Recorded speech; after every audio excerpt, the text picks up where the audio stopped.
Lay it on us. Okay. Today, for the first time, I pictured myself up on the stage. Yeah. And the way I did it, what came through was this style of microphone. I don't even know where it came from, but that picture exactly. So anyway, but it was nice confirmation. So I've been feeling mostly recently, been feeling very connected to Source in a very, almost like a static way. Doesn't surprise us, because it's like those of you who have been practicing your alignment with everything that's going on, you're sort of cloaked in well-being. That's the best way of describing it. It's sort of like having good shock absorbers, not with emphasis on the shock, but with emphasis on the comfort. Yeah. It's just this very, and it can be very intense. Like I could be walking down the streets. It is intense because your desire is intense. Tearing, like, oh my God, it's we want to say this to you very softly because you're tuned in a lot. But when there have been things that you've been focused upon, so you've been more out of whack than usual and have been depriving yourself of the comfort of alignment, as you let yourself get closer to it, the comfort is really strong. It really feels strong. The feeling of well-being is really strong. And your rational mind can make fun of you if you're not watching out, because your rational mind wants to say, but wait, nothing's better. Everything's exactly the same. I'm just fooling myself. But you're not. You're not. When you feel better, you are empowered in a way that you are not when you feel bad. Your point of attraction is better when you feel better. It just is. Yeah. So what the sticky part is... when I'm in that feeling of it, it's very much... the feeling of what? Of Source. It's just a very ecstatic, intense, beautiful, incredible feeling. It's all-encompassing. It's all-encompassing. The cells of your body are already tuned into it. And so when you get all the resistance out of the way because of your focus, then you're having a sort of electrical moment. Yes, it's electrical. That's why you're using words like it's an electrical moment. Electrical. The circuits are open, and now the current is flowing where in places that it hasn't been flowing as steadily. Right. And we don't mean that in a worrisome way. It's like when you open the floodgates, there's a sensation. Yes. Yes. And so I don't have a specific that I'm wanting. Then get out.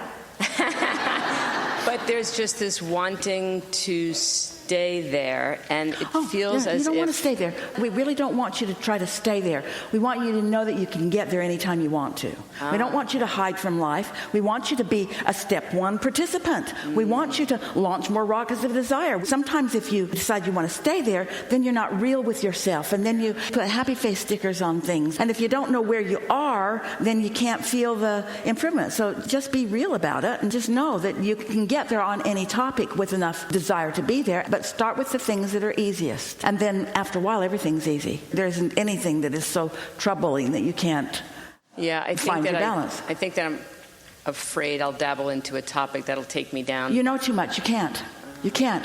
Your connection with your source is too known by you. There's too much momentum about that. There's absolutely no worry about that. No worry about that with any of you, but we really mean it with you. There's no worry about that. Sometimes Esther will get off on a track and she'll know. It's sort of like just deciding to feel bad just for the fun of feeling better later. It's like hitting yourself over the head with a hammer because it feels so good when you stop. It's like that. But it's also something else that you don't hear from us very much in settings like this. It's high time that we have a conversation like this. Molding this clay, it is the relationship between unwanted and wanted that you make all your stuff from. And if you deny the unwanted, then you don't make anything good. In other words, if you don't know what you don't want, you can't know what you do want. You could not even focus your eyes if there were not light and absence of light. And so don't be afraid of negative emotion. Embrace it. This is my guidance system showing me what pieces I want to integrate. We're going to make up a really fun but dumb, but fun, mostly fun analogy that you're a wannabe cook in a kitchen and you've never been a cook, but there's a lot of ingredients in there. And you have people that you're going to feed who are really rooting for you to figure this out. And there's two ways that you can figure it out. You can just mix stuff together and say to them, try that. And those that remain will give you enough feedback that eventually you'll get better at it.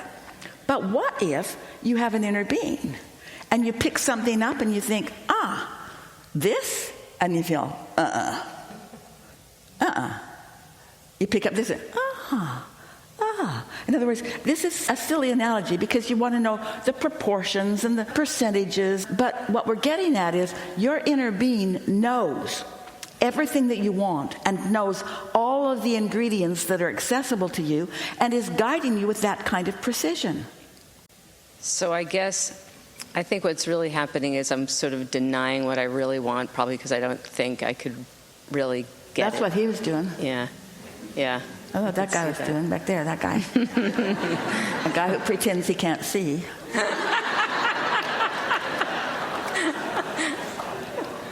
Because you want to be right. You don't want to have paid all of this miserable price as you've dragged yourself through your life and not learned anything. You want to be right. And so you've got all this hard clay and you earned it and you want it to be right.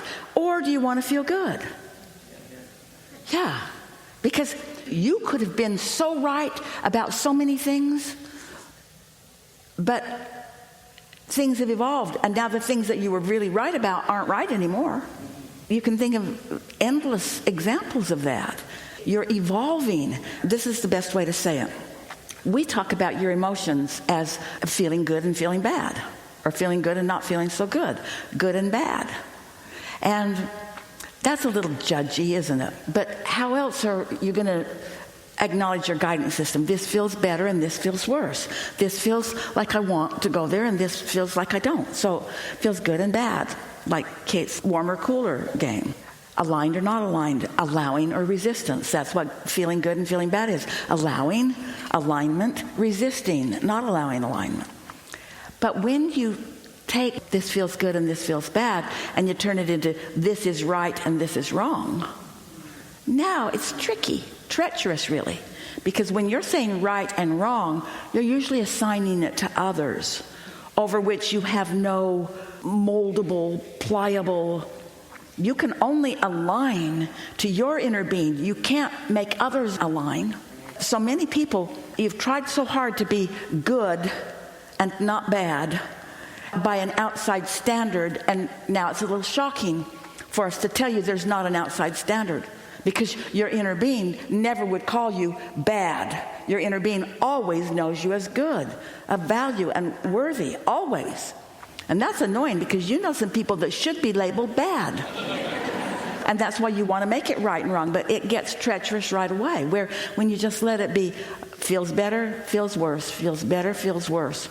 You can sort your way through anything and adjust your point of attraction so that only what you have identified that you really want to feel shows itself to you. It's like the law of attraction just doesn't light things up that aren't lighted up in your bag.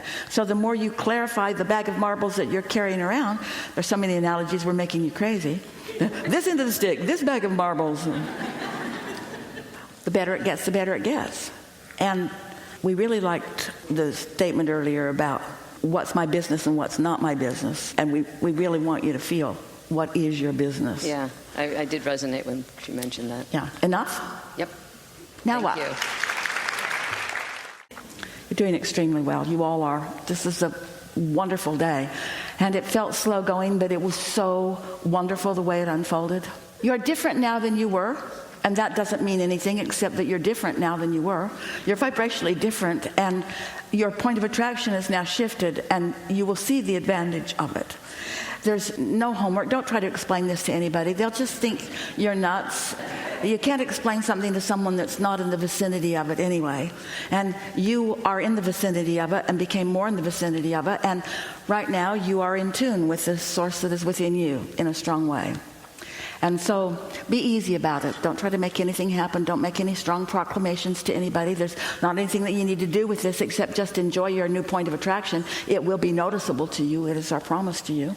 And the last thing we'd like you to think about, maybe from time to time if you want to, is that your inner being, that's all of us. We are a collective consciousness, a cadre of source energy that is independent of you and collectively involved with you and independently with you and collectively with you. In other words, it's hard for you to get only your inner being because we are a clump of energy that's in on all of this with you.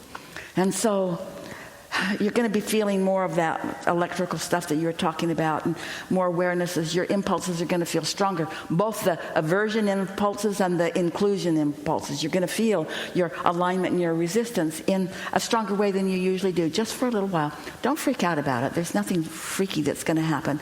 It's just that your life's going to be better in an easier manner. You're more in the state of allowing than you have been for a while. In fact, the entire universe is benefited by what this small handful of humans have focused into being. We've had conversations that have never been before into all of the universe, and you have comprehended them. You're part of that equation. Your asking is what has brought it forward. And so your receiving of it is going to feel really good when you let it in. There's great love here for you. And for now, we're really sick and tired of all it. No. And for now, we are complete.